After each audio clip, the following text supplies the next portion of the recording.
Welcome to Extreme Reloading, season number 9. In our last episode, we talked all about powder and powder charges. And in this episode, it's time to get busy actually adding powder to our 5.56 cases that we previously primed with those Federal AR Match small rifle primers. Let's dig in.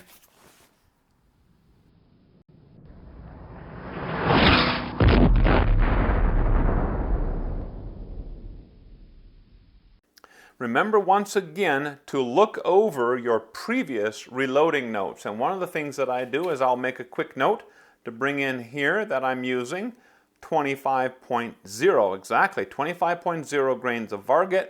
I also keep track of how many charges I need to throw. Now you'll notice I have 10 cases to load here or to charge. Sometimes I may have to charge, I may end up throwing 11 or 12 charges until I get it just right. Oftentimes, though, I will be able to make a small correction to the powder charge, and that's what this is also telling me. How many times under, how many times did this machine make a bit of a mistake? It doesn't happen all the time, but with stuff like Varget, it does happen.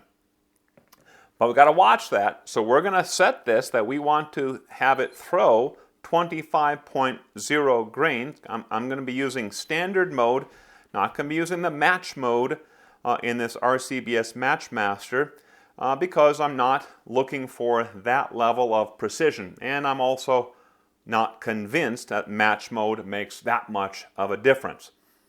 But one important note is if we're loading with Varget, well, then Varget is the only powder that's going to be out here in this whole area. Don't put more than one powder out here. You're just asking for trouble. Double check and triple check that, okay, my recipe calls for Varget. Double check, triple check, you actually have Varget on the table or on the bench. Now I have a protocol for this process, and this is what I use for my MatchMaster. The very first step says I'm going to level the unit, and I have done that. This is where it levels, and I've got this thing perfectly leveled or very, very nicely leveled. And then the next step says to turn it on and let it warm up. That's important with these electronic powder scales. I normally like to let the MatchMaster warm up for about 30 minutes. I also have this unit plugged into an APC line R unit, which effectively cleans up or tries to make the electrical charge going to this machine as uniform as possible. Now this is really a very high precision machine, and I want to treat it as such, and I want to get, let's say, my money's worth out of this thing to get as consistent and uniform charges as possible. Now this machine has warmed up now for 45 minutes, almost 50 minutes, and as you can see, we have a stable 0. I now need to calibrate this, and whenever I handle these weights here, these calibration weights, I like to wear a pair of gloves so I do not put oils and stuff off of my hands onto this. So I'm going to go ahead and press calibrate. It's asking for 0. We want to make sure, triple check, double check, make sure that that is a nice clean platen, P-L-A-T-E-N. Let it resume to a stable 0, and then we're going to press calibrate again, telling it it is at 0. Now it's asking for the 20 gram weight. Give it the 20 gram weight. Tell it we've got it on there. And now it's asking for the 50 gram weight. Try to center that in the little marks that you'll see. Tell it that this is, again, wait for stable. Tell it that, yes, I have the 50 gram on the platen now. Normally it thinks about this one, if you want to call it that.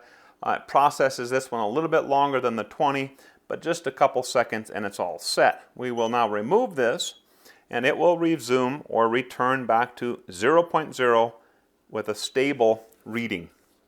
Now earlier I said that I really do like to use spherical powders like Accurate 2230. That is another pretty darn good powder for 5.56. But other folks have reported they hate the spherical powders because when these electronic scales are dispensing, that what they're seeing is that the powder will actually be bouncing out of the pan and kind of make a mess, and they really don't get a very consistent throw of those powder charges. I've heard that about the Hornady electronic powder scale. I have not heard it about this, and I've never had the problem with this RCBS MatchMaster. And maybe the reason for that is we can set the powder dispenser speed. And whenever I'm throwing those spherical powders, I do not go as fast as possible. I'm using a speed of 3. I do throw full speed number 4, when I'm using unique powder. Unique powder I use for the most of my pistol rounds. In fact, that 9mm that we're loading will get unique, and I will throw that at a speed of 4.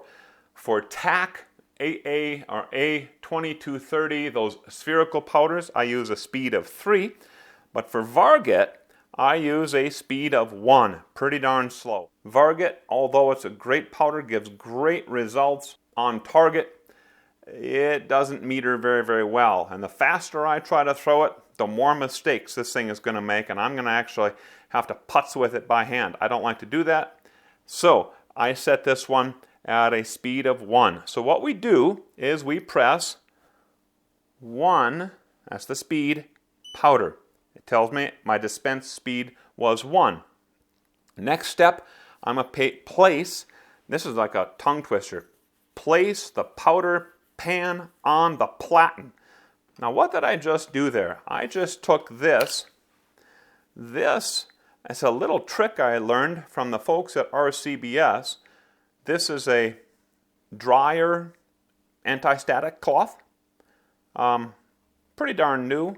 But what I do is, if you noticed, before I even picked this thing up, I had this setting on this. It'll always set up there. I don't want any sort of static charges picking up anywhere. That's why I wiped it down.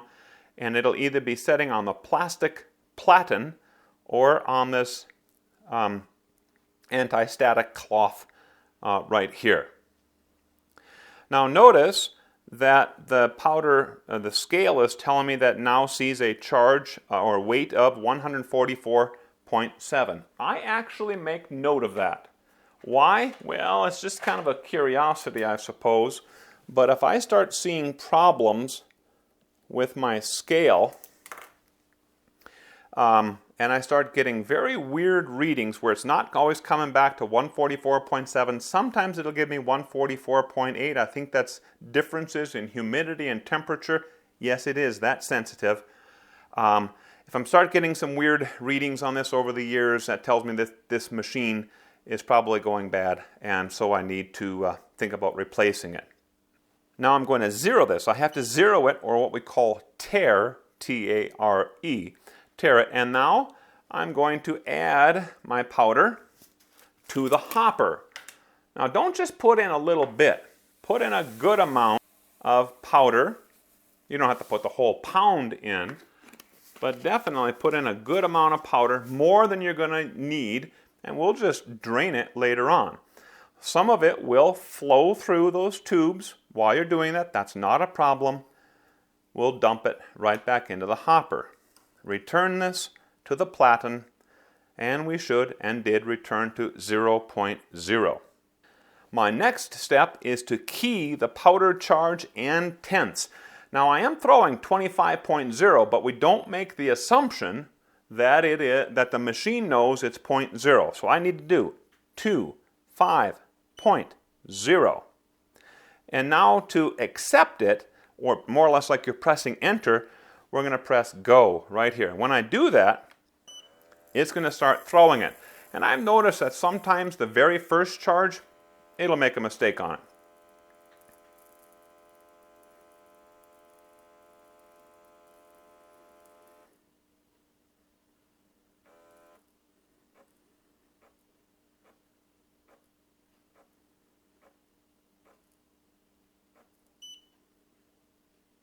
It has now finished And we have to wait. Don't grab it once it beeps at you. Wait until you see how much it actually dispensed. This is the actual charge in that pan.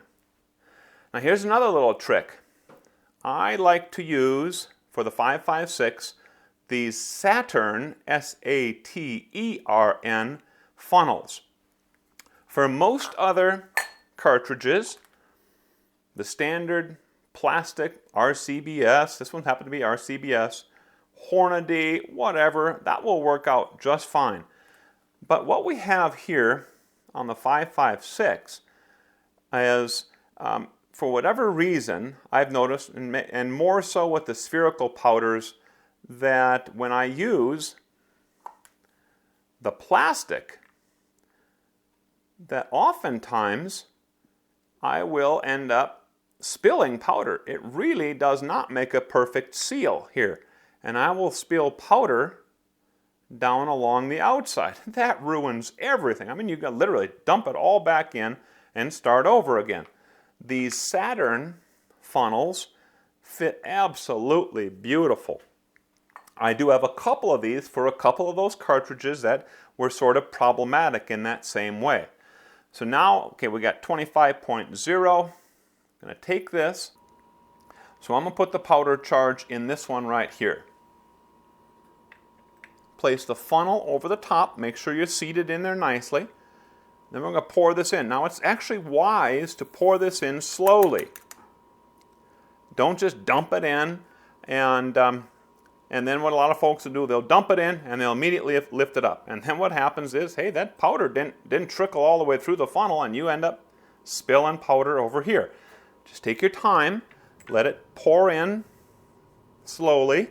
Then oftentimes what I'll do, especially if I'm throwing a pretty full charge, 85, 90, 95% fill in those cases, I'll give it just a little wiggle, just like that.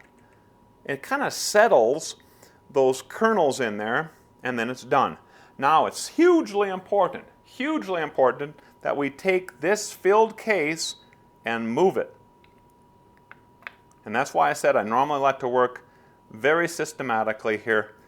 From here, let's say, down to here, and I'm moving them across to this side. This is the filled side, this is the empty side. Before I put the bullets into these, before I do the bullet seating process, I'm going to use a really nice bright flashlight and I'm going to look at all the powder charges. I'll show you that. Look at all the powder charges that I've loaded and make sure that visually they look about the same. You're not going to be able to detect, a tenth of a grain or even a couple of tenths of a grain of difference, but you will detect, whoops, I really missed that one. I must have, maybe I spilt, or whoops, I double charged that one. That can happen sometimes, but not if you're careful. Just be very, very careful when you're doing this. Okay, now we're back to the powder scale. I'm going to place this back on, and as soon as I do that, this thing's going to start throwing the second charge. Very nice machine. I really like this RCBS MatchMaster. Notice it has dual tubes, so this one really throws it out. The bulk of it comes out here first.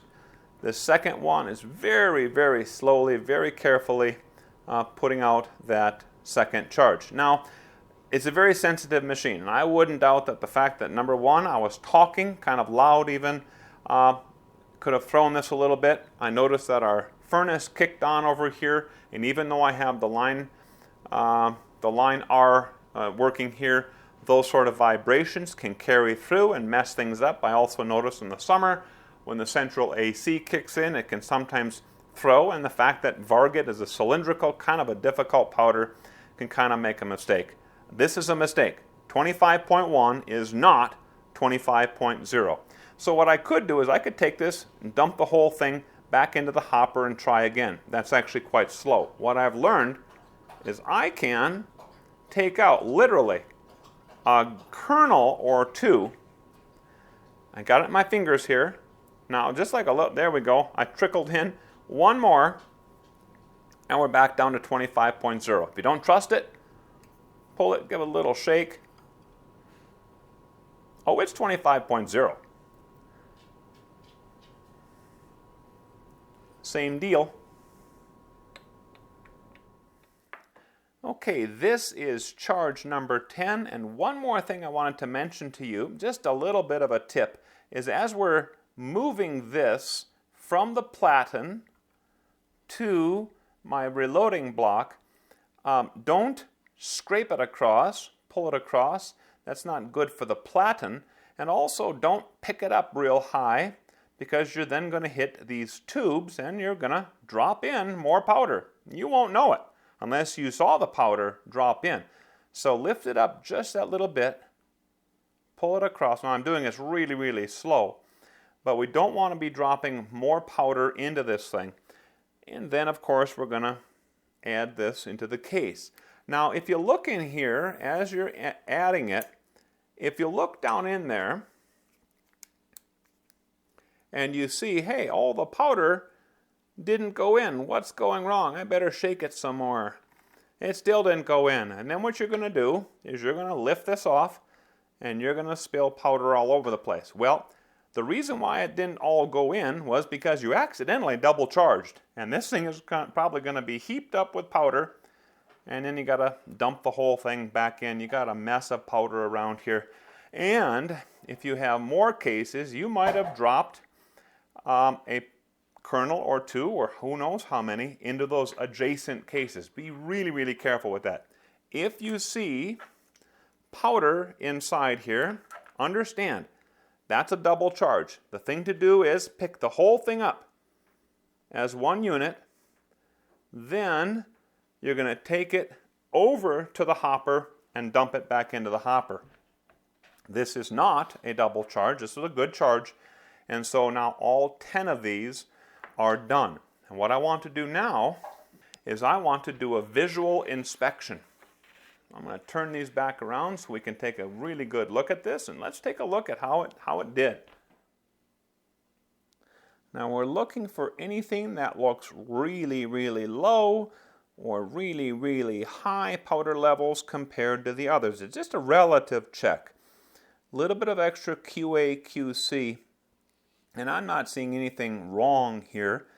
Normally this powder charge drops just to the bottom of that neck, where the neck meets the shoulder. That's looking real nice. Well, the next step, and we don't want to dawdle on this, is we're going to take these things out to the reloading bench and add the bullets. In our next episode, or upcoming episode of Extreme Reloading, we're going to continue talking about and working with powder charges. And we're going to talk about how to work up a load. We're going to talk about ladder tests, optimal charge weight tests, the entire process. Things that you need to know, especially if you're new to reloading, to ensure that you're crafting that safe and reliable ammo. And we'll throw in a few tips here and there for those of us who are kind of looking for and doing some of the extreme reloading. Thanks a bunch for watching once again. Take care.